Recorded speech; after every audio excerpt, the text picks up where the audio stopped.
For Germany, this protest is a tussle between the needs of the present and the importance of future. It is also a battle between climate activists and a major energy firm. But more than that, it is also a conflict and debate between how to balance a country's growing energy needs and reliance on fossil fuel-based power resources.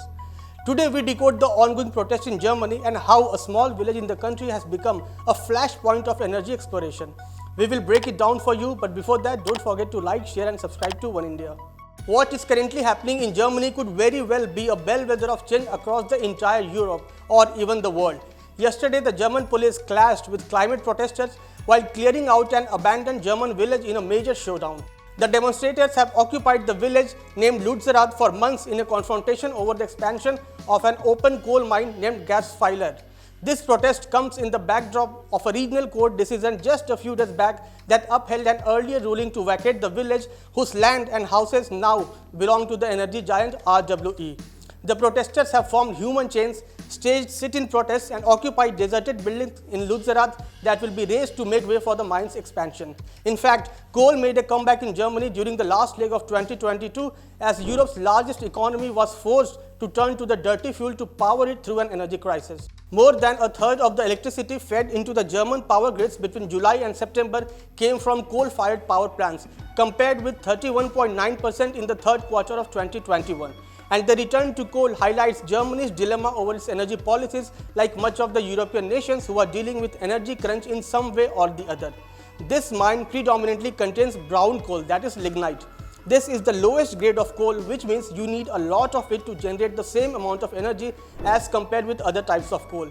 It emits the most CO2 per kilowatt hour of generated energy, and this fact makes it the dirtiest of all energy sources.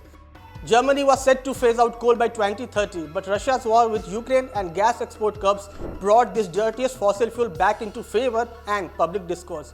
Under the threat of gas shortages, some coal plants that had closed or had been left in reserve had re-entered the market in Europe last year.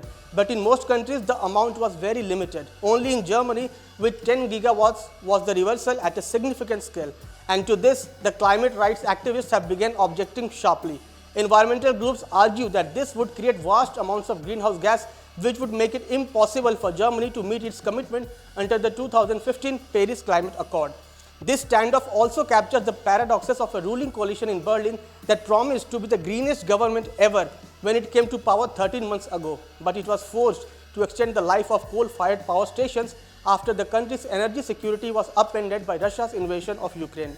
The energy behemoth RWE says that it is investing very heavily in energy transition technologies both in the region and around the world, and claims that under the current circumstances, Germany needs the lignite under Luetzerath.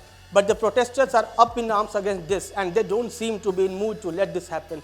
For them, it is present versus future, and for German authorities, it is a question of finding a balance between growing energy needs and environment's protection. This was all you needed to know about the Germany coal mine protests. We hope you would like this new video. Thank you for watching.